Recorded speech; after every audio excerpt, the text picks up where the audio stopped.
Moses is not a small boy anymore. He is grown up. He is a prince and lives still in the palace of King Pharaoh. But still he doesn't forget that he belongs to the Israelites. And one day he goes to see his brothers. He sees how they need to work as slaves.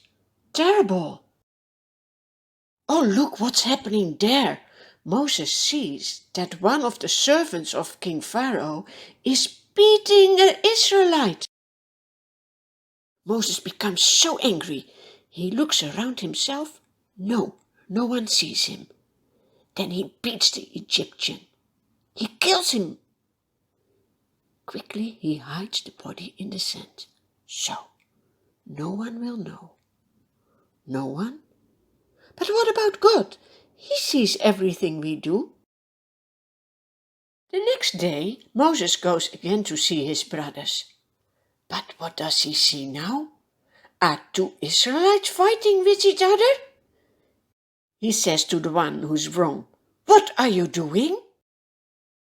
The man answers, "Ha! Are you my judge? Or do you want to kill me, like you did with the Egyptian yesterday?"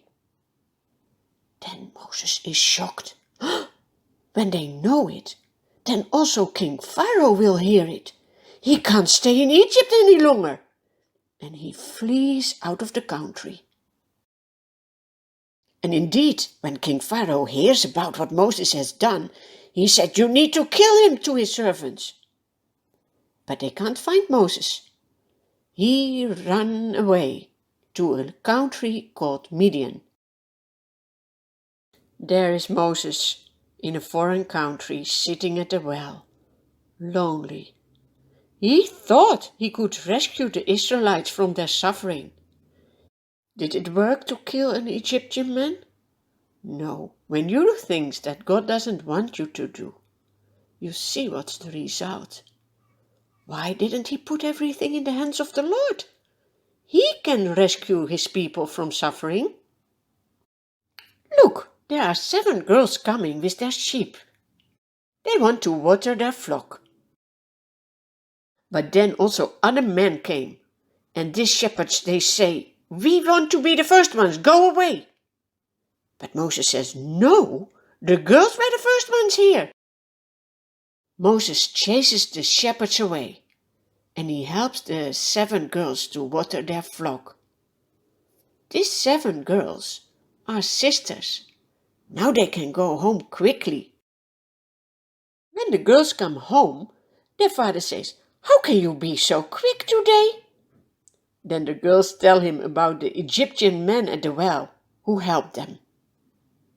Then the father says, "But why didn't you invite him for a meal? Please, quickly, invite him." The father of the 7 girls is a priest. He says to Moses, "You can stay with us."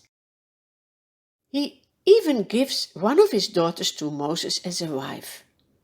Now Moses lives in the foreign country.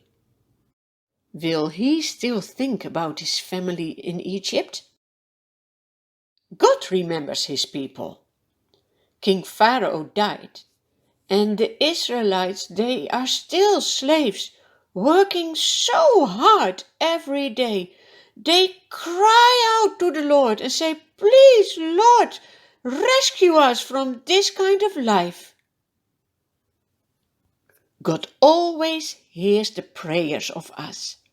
He will help in his own time. God never forgets his promises.